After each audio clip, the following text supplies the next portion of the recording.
26th this morning, weighing £7.03. The announcement, as you might expect, was not made through the official channels. Instead, the Duke and Duchess of Sussex posted a message on their joint Instagram account. Then another break with tradition.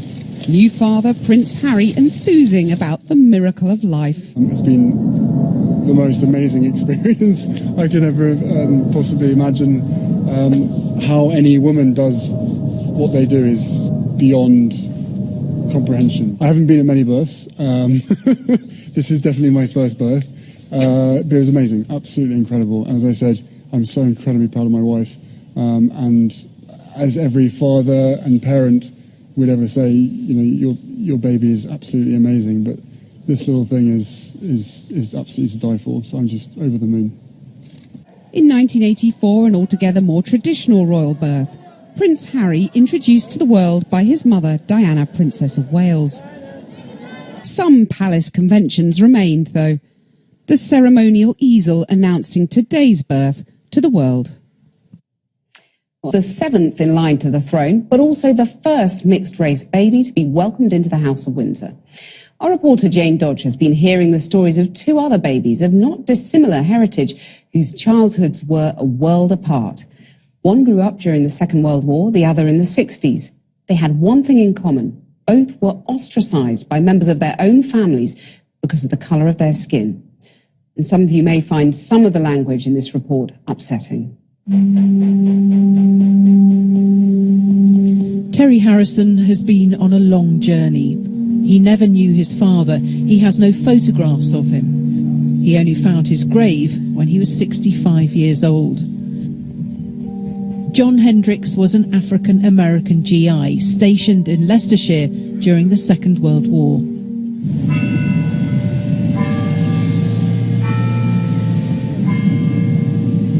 A very fine man, and a lot of emotion going through me at the moment. You can probably sense it in my voice, but I'm very proud of him. I hope he's proud of me too.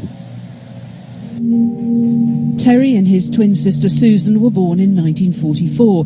His mother had had a brief affair with John Hendricks. She already had 6 children with her husband, but she insisted on keeping Terry and his sister despite her family's disapproval. We did actually suffer, indeed, a lot of insults. Like what? Like, for instance, name-calling. What I found difficult was that the abuse that my mother had from both her siblings and the people around her. Often Mum would cry, but the one big thing about Mum, she'd always come at the end of the day and said, "I'm so proud of you too," and put her arms around us and love us, and that was my mum. She was a tough cookie. The British government had tried to explain to American troops that things would be different when they arrived in the UK. Funny you should come from Birmingham too, isn't it? Have you come to my Birmingham, you must come to my home and have a cup of tea with me. Both of you. Thank you, we will. Goodbye. A black man could end up getting lynched for visiting a white woman's house back in the segregated states of America.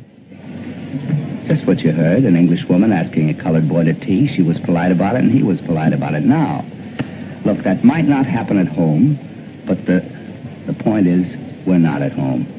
So live and let live might have been the official line. In private, the advice was very different.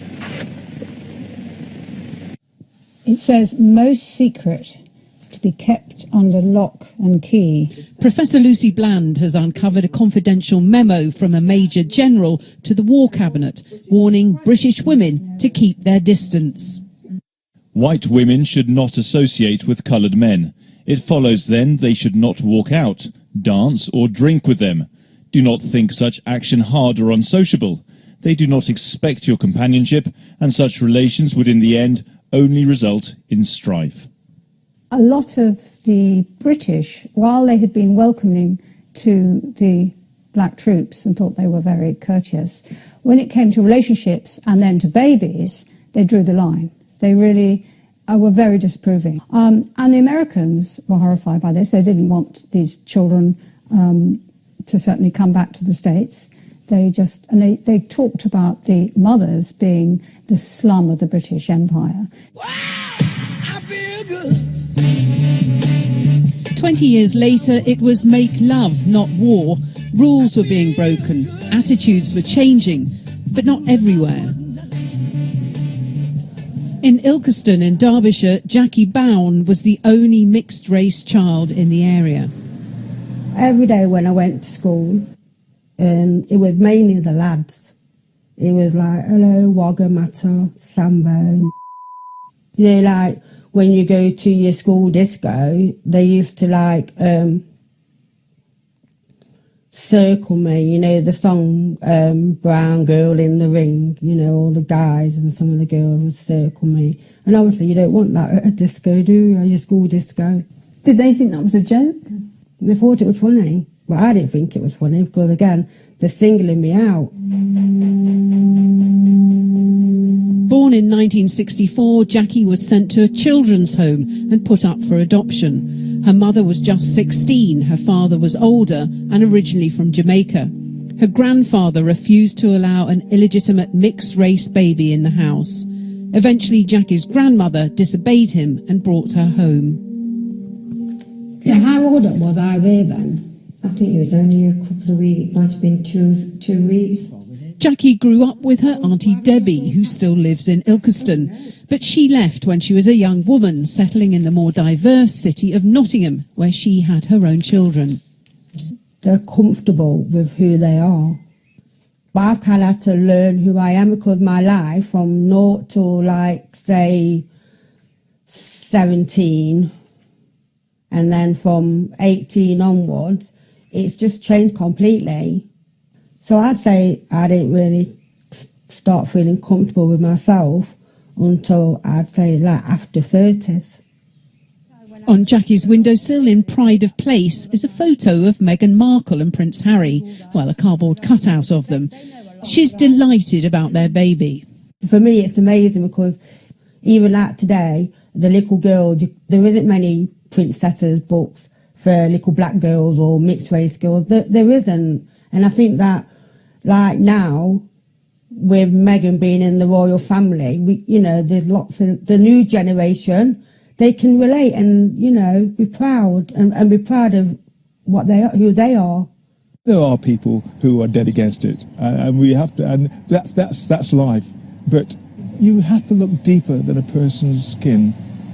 It's what's inside that matters. Terry's empathy for others is particularly impressive, considering what's happened to him. He's discovered that his father died 2 months before he was born, shot dead by a white GI in Cardiff. The local newspaper couldn't even get his father's name right. A tragic footnote to a life that ended far too early, both for John Hendricks and the son that never knew him. That's all from us tonight, but we're back tomorrow night at the same time, 7 o'clock. Until then, have a very good evening.